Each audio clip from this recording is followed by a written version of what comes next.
It doesn't seem that likely that the Jets are going to trade up to get one of the top quarterback prospects in the 2025 NFL draft. Still, occasionally you hear a rumor about the potential for it to happen. It's probably a bad idea, and I'll explain why today on Locked On Jets.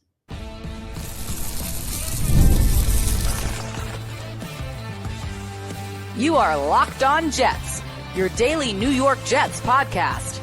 Part of the Locked On Podcast Network, your team every day.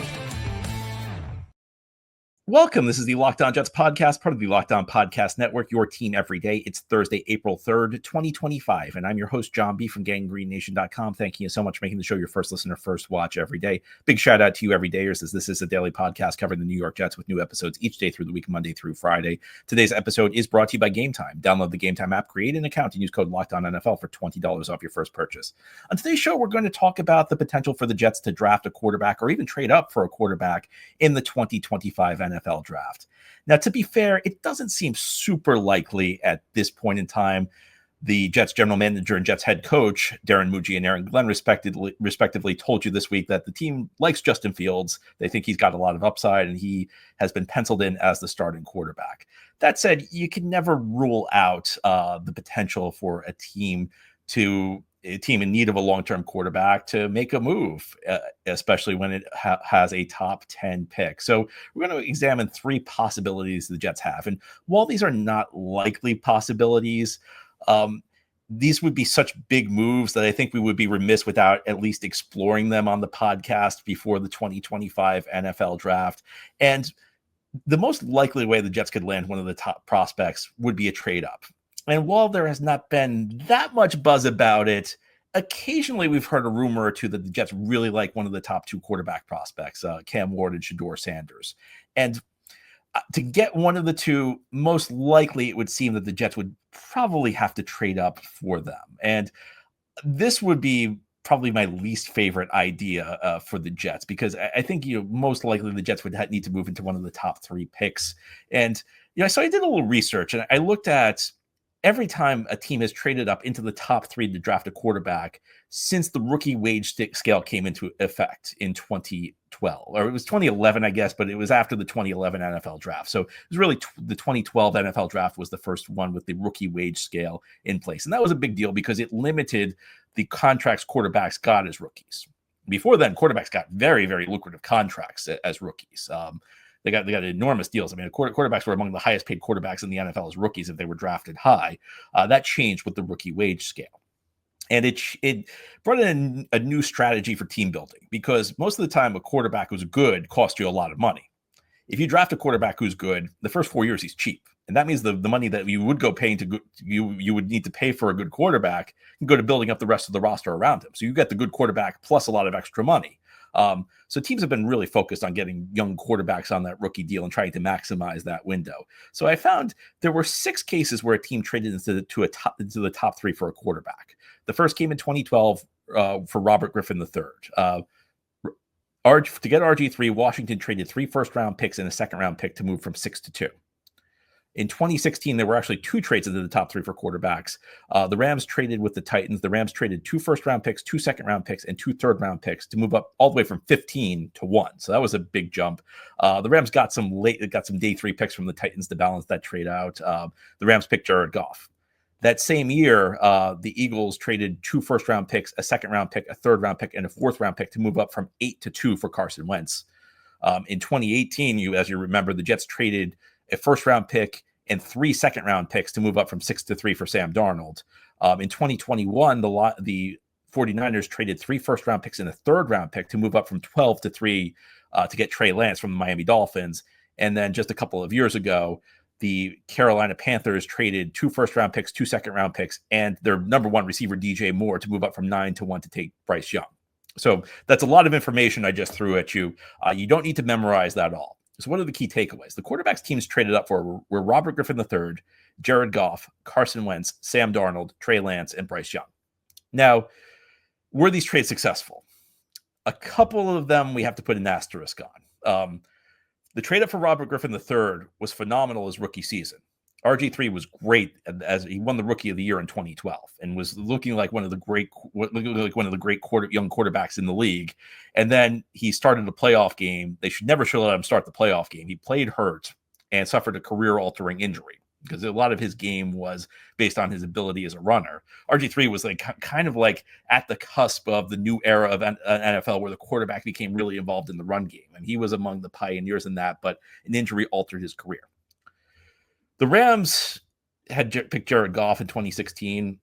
Jared Goff's a tough evaluation because they did go to the Super Bowl with him, but he obviously was a limited quarterback. Carson Wentz is also a bit of a tough evaluation because while the Eagles technically went to the Super Bowl with Nick Foles in 2017, Wentz was their quarterback for most of the year when they earned the 1 seed, and he had a great year that year. So, is the question, was the trade worth it? You might argue yes for the Rams because they went to the Super Bowl with Goff, and Goff was part of the package they sent to the Detroit for Matthew Stafford, who eventually won them a Super Bowl.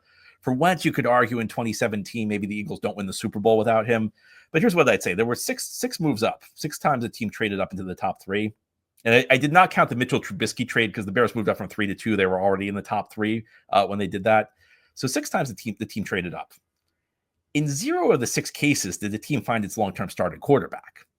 And now I know what the response to this is going to be. People are going to say, well, John, just because those teams failed doesn't necessarily mean things would fail if the Jets did it. And that's accurate.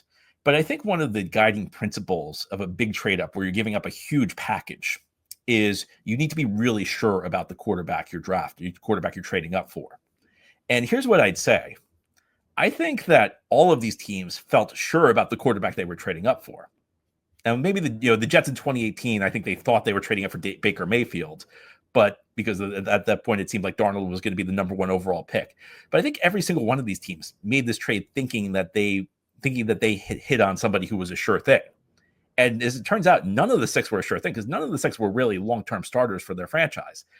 And to me, what this says is that teams are frequently overconfident when they evaluate these prospects in the draft. And the Jets moving up from 7 to 1 or 2 would be a little different, than some of these trades because the Rams had to put up a bigger package to move up from 15 to 1. But there are some parallels here. I mean, a jump up from 6 to 2 would be in the range for where the Jets would need to move up from 7. When the Eagles traded up for Carson Wentz, they moved from 8 to 2. When the Panthers traded up, they went from 9 to 1. So these were picks in the range of the 7th pick that the Jets own. But the one thing I think you could say is that while a lot of these trades offered different value, you're probably going to have to give up at least 3 picks in the first 2 rounds of the NFL draft.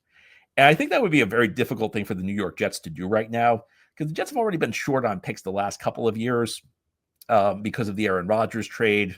No 3rd round pick in 2023, no 2nd round pick in 2024. And here's the other thing with the Jets. All of their good players are about to get much more expensive. Jets have kind of been lucky this year, and it was the last couple of years, and it's been a situation where they obviously haven't taken advantage of it. But most of the good players on the Jets the last couple of years have been really cheap because they were the guys they drafted 2021, 2022, 2023. Those guys are all either due a raise or about to get a raise. And that means you got to get young, cheap players in here to supplement it. You can't spend big, you've got to bring in guys who are quality players in the NFL draft. Let's look at a franchise that's been more successful than the Jets, the 49ers. They traded up for Trey Lance. They gave up 3 first-round picks and a 3rd-round pick to go get Lance. Lance has failed. The 49ers actually found a good quarterback later on in the draft in Brock Purdy. But despite people saying that trade never hurt the 49ers because the 49ers ended up going to the Super Bowl despite making that trade, despite essentially lighting 3 first-round picks on fire for Trey Lance, you're seeing now the cost of that trade. You don't see the consequence of trading out a lot of picks immediately because it takes a couple of years for you to really appreciate what it means to not have impact young players coming into your team through the draft. Yeah, the 49ers had a very good roster at the point that they made the trade, but eventually guys get older. If you're a good enough team, you lose guys in free agency. You can't afford to keep everybody because of the salary cap. And that's where those first-round picks that's where you rely on those first-round picks to step in and take over the impact. It's a couple years down the line. Now the 49ers are hurting, and you can point to that trade as one of the key reasons. So I think it would be very difficult for the New York Jets to justify trading up for either Cam Ward or Shedeur Sanders. Now, here on the Locked On Jets podcast, let's explore another possibility. What if Ward or Sanders falls to 7? I would be less enthused about this option. I think it would be more justifiable. Some of this goes into the way I scout these guys. Some of it goes into bigger picture thinking about the Jets. I'll explain it all as we continue here on this Thursday edition of Locked On Jets.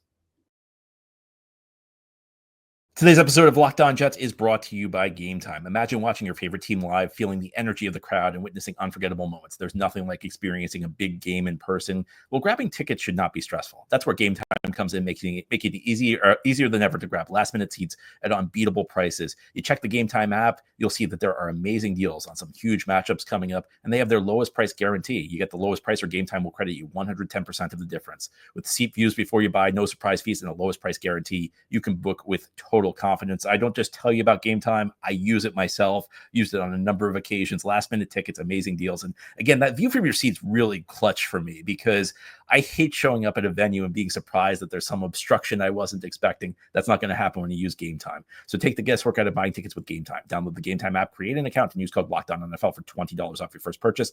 Again, it's LOCKEDON NFL, Locked On NFL, one word with no space, for $20 off. Download Gametime today. Last minute tickets, lowest price, guaranteed. Thank you so much for making Locked On Jets your first listener, first watch every day. Big shout out to you everydayers. This is a daily podcast covering the New York Jets with new episodes each day through the week, Monday through Friday. Today we're talking about the possibility of the New York Jets investing in a quarterback in the first round of the 2025 NFL draft. Now, the Jets have Justin Fields, and they have named him their starting quarterback. So, it's not seeming that likely, but that said, Fields is more of an upside play than a guy you feel really confident in as a long-term option. And when you don't have a long-term quarterback, there's always the possibility you're going to try and take somebody. Now, the most likely possibility, if we're talking about the top two quarterbacks, Cam Ward out of Miami and Shedeur Sanders out of Colorado, would be for the New York Jets to trade up for one of them. But let's say hypothetically, one of them falls all the way to 7. And I think of the two, it probably would be Sanders. I mean, it sounds like Ward has kind of separated himself. If you're following, what's going on in league circles, that Ward is kind of now the number 1 and Sanders is the number 2 quarterback. Let's say one of the two falls to 7, though. And, I spoke a little bit about this on yesterday's show. We did a mailbag show, and somebody asked me why I wasn't a fan of Sanders at 7. And I don't think I did the greatest job explaining it. So I want to take another crack at discussing the possibility of drafting a quarterback 7th overall. Now, I think in some ways the Jets are actually not in a terrible position to draft a quarterback because, first of all, you have Justin Fields, and you know that Fields is probably getting at least half the year in a scenario where you draft a quarterback, unless the quarterback just comes in and lights it up and shows that he's ready to go. Fields probably remains the starter, at least in week 1, and depending on how he plays, he could keep the job. But you probably would not make a change unless Fields was just dramatically bad, unless Fields played at a lower level than he did through his career in Chicago. You probably would not make a change like through the halfway point of the season. That's a good thing. You'd also have a number 1 receiver in Garrett Wilson. That's a good thing. You have an offensive line that has question marks at right tackle, but generally speaking is pretty decent in pass blocking. It's not a disaster line. It's not the line, Sam Darnold walked onto in 2018. So there are some positive things around this, but I worry about other aspects of the Jets situation right now, because maybe the quarterback would not have to start until halfway through the season. But if Fields has like a bad stretch and the quarterback the Jets draft is not ready, would they have the discipline? Would they have the courage to continue to sit the quarterback? Because I think one of the things we've learned in the NFL is that putting in the quarterback too soon does not help things. You should wait until your quarterback is ready to play, even if it gets you a lot of criticism. And the Jets have a new head coach here, Aaron Glenn. They have a new GM, Darren Muji, but they have the same owner, Woody Johnson. And Glenn's trying to establish credibility right now. Glenn's trying to establish himself. If Glenn has early success, he'll have credibility. He'll be able to establish himself. I think it'll be easier for him to push back on the idea that you put in a young quarterback too soon. I worry about that in year 1. I worry about this franchise. I feel a little bit better with what I've seen from Glenn than I would have a year ago with Robert Saleh, if Saleh was still here. But I still worry about the Jets maybe forcing a young quarterback to go in too soon, treating the young quarterback as a savior, putting too much on his plate, and and just creating unrealistic expectations, because that's something the Jets have done a lot. I would rather see the Jets coaching staff get established and gain some credibility. And that's the type of thing that I think could build them up. I think that's the type of thing that could maybe give them the willpower to push back on the idea that, you put the young quarterback in before he's ready. Part of it also goes to, these two young quarterbacks. I think nobody really knows. If you say how a quarterback's going to turn out, you're lying. I mean, really, we're just taking educated guesses with these guys. And as much as anything, it's how much are you willing to risk that this guy's going to be good?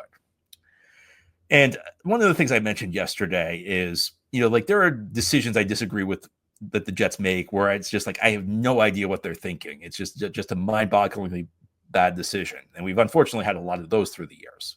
Then there are the decisions where it's like, I disagree with it, but I see what you're doing. I think it's defensible. Maybe it'll work. It's just not the direction I would go in. And if we're talking like drafting either Ward or Sanders at 7, if one of the two happen to fall, and probably Sanders, it would be more of the latter, where I at least would understand why they're doing it. And I would see that there's enough upside there because I think both of them have shown ability to make plays. I think both of them showed ability to read defenses. The things that scare me about them are somewhat similar. It's both like how both of them operate under pressure. Now, one of the things that's good about Sanders, I mentioned yesterday, is that he faced a lot of pressure. So a lot of times you get like a college prospect, and you have no idea how good he's going to be when he faces pressure, because he has like a great offensive line in front of him. Shedeur Sanders had an awful offensive line in front of him, so he made plays under pressure. I do worry though, because he wasn't consistent under pressure. So you saw some good, but you also saw some bad, where especially when he faces pressure off the edge, he has a tendency to just kind of drift back instead of stepping up. He has a tendency to abandon clean pockets, which was a tendency of Zach Wilson's. But that doesn't mean that Shedeur Sanders is going to turn out the same as Zach Wilson. And like part of the difficulty of the evaluation is Shedeur Sanders faced so much pressure at Colorado that I question, was it just that he faced so much pressure that any quarterback who faces that degree of pressure is inevitably going to look bad? Or is it a more troubling thing to watch? I don't know the answer to that. Are these troubling tendencies, or is it just everyone's going to have bad film if you're under pressure that much? I don't know yet, and that's what would lead me. That's the risk to me of picking him at 7. And Cam Ward, it's a similar thing. People nitpick Ward's throwing motion. It's kind of a little unorthodox. They nitpick some of his mechanics. I think nitpick is the word, though. I've honestly come to believe that these quarterbacks, there's so much on the line with them that like people overanalyze them. There have been a lot of quarterbacks with weird mechanics who have succeeded in this league, and who's to say what the right way to throw a football is? If you repeat the same motion over and over, that's fine if it works for you. What worries me about Ward, though, is that he makes some bad decisions under duress. He's a guy who puts the ball in harm's way a lot when he's under pressure. And, the way I do this is I try and watch a couple of these games of these prospects first to get my own impression, so I go in clean. And then I look at a couple of scouting reports from people I respect to see if like I'm missing anything. Not necessarily that if they disagree, then I'm wrong, or they're wrong if I disagree with them, but just to see like, is there anything I missed? And one of the interesting things with Ward is like there's this debate is he making bad decisions, or he's making good decisions that are inaccurate throws because his mechanics break down when he's under pressure? Is it a case where like a good well thrown ball here would be a good decision, but his mechanics broke down and forced a bad throw under pressure? At some point, this stuff becomes academic, though, because when he's under pressure, balls are going into harm's way. So whether it's because his mechanics break down or whether it's because he's making bad decisions, the ball's not getting where it needs to go. And like it's on some level, it's probably a little bit of both, because you're pretty much deciding as a quarterback where you have the ability to get the football. If you have the ability to get a football there, then maybe it's a bad decision and your mechanics are breaking down. And these are the things that worry me about these guys. I think there's enough upside that it would be justifiable to take them at 7. I'll take it a step further. And I actually played Jets GM in a recent mock draft, and Shedeur Sanders fell to me at 7. And I operated in that mock draft as though I was the Jets. I was doing what I think the Jets would do and not what I would do. I personally would pass, but I do think if either of these quarterbacks fall to 7, the Jets are probably going to take them. That would just be my educated guess on the matter. Just nothing, no insider information, just my educated guess on the matter. But I think it's unlikely, and I would have some concerns if they did that. Now, during the Locked On Jets podcast, we'll turn our attention to some of the lower level quarterback prospects. Could they interest the Jets? Would picking them be a good idea? I'm not really that wild about the other guys, and I'll explain why as we continue here on this Thursday edition of Locked On Jets.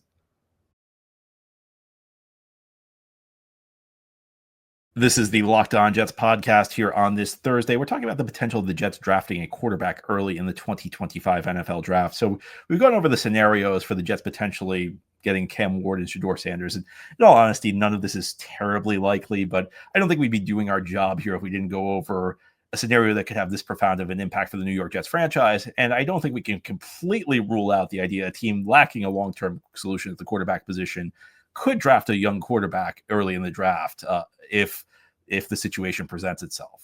Because if you don't have a quarterback, you're always looking for one. Doesn't mean you're necessarily going to draft one, but you're always looking for one. So the most likely scenario is that Ward and Sanders are going to be gone by the time the Jets pick at 7. So the question then comes, would the Jets pick somebody in the second tier of quarterback prospects? And you hear all sorts of names here, Jalen Milroe out of Alabama, although I don't know, maybe, sometimes teams really like these quarterbacks. Sometimes teams really want to roll the dice. Sometimes you get a head coach who's trying to save a job or something, and quarterbacks go higher than you'd expect. I mean, heading into last year's NFL draft, there was a very wide gap in potential spots, landing places for Michael Penix Jr. and Bo Nix. I mean, some people thought they were going to go high in the first round. Others thought maybe they'd fall to late day 2. As we know, they went high in the first round because teams that need quarterbacks in the league sometimes get a little desperate. And sometimes they're willing to roll the dice big on the potential for an impact quarterback. I have to say, I don't think any of these quarterbacks should be an option at 7. If any of them fell to day 2, I could see it. But I think in different ways, all 3 of these guys are kind of projects. Milroe has immense physical talent. And as we know, there have been a few cases where a guy with immense physical talent has kind of put the pieces together in the NFL. Dart, less physically talented, but still a pretty good arm. Ewers, very productive quarterback in college. But, I don't think any of them is, a playmaker on the level right now of Cam Ward or Shedeur Sanders. I think both Ward and Sanders do a pretty good job, identifying coverages, getting the ball where it needs to go. Now, that's not to say any of the guys in what's viewed as tier 2 are facing an impossible task. I mean, sometimes guys enter the NFL and it just starts clicking for them. Even sometimes in college they're kind of inconsistent, but something about the NFL, maybe it's the more sophisticated scheme, maybe it's the better coaching, but like they step in and they're immediately really good. Justin Herbert's a guy I've mentioned where a lot of the scouting reports on Justin Herbert when he came out mentions his inconsistency at Oregon, and people mock that, but if you actually watch Justin Herbert at Oregon, I don't know that those scouting reports were necessarily incorrect. I think Justin Herbert just got to the NFL and suddenly something clicked. So I don't think you could rule out something clicking for any of these guys. But that's different from me saying I want to bet the 7th overall pick in them, because generally speaking, unless you've got a lot of guts, and I haven't seen a lot of NFL teams with guts, if you draft a quarterback in the top 10, you're committing to him for multiple seasons. I don't know that it should be that way. I think teams should have a little bit more skepticism with these quarterbacks they draft. I think teams should not hand over the reins to these quarterbacks, but that is the way teams operate. And that's the way I'll assume the Jets would operate until I see otherwise. And I don't know that, again, it's not necessarily that I can foresee the future. It's not necessarily that I know who's going to be a good quarterback and who's not once they enter the NFL. It's just more like, how much are you willing to bet on these guys? If somehow, and I don't think this is going to happen, if they somehow fall to day 2, I think that's a discussion, because I think all of them have some degree of potential. I think, maybe they get to the NFL and things click. And if you draft them in day 2, there's not as much pressure to play them immediately right off the bat. But I think drafting them day 1, creates all of the complexities you'd have with a pick of Ward or Sanders, where there would be a lot of pressure to play them. This first time the Jets had a losing streak, people would be getting on you. And again, I think you could hold that off to live out halfway through the season. But once you get through halfway through the season, there's a better chance than Ward or Sanders that one of these guys is not ready.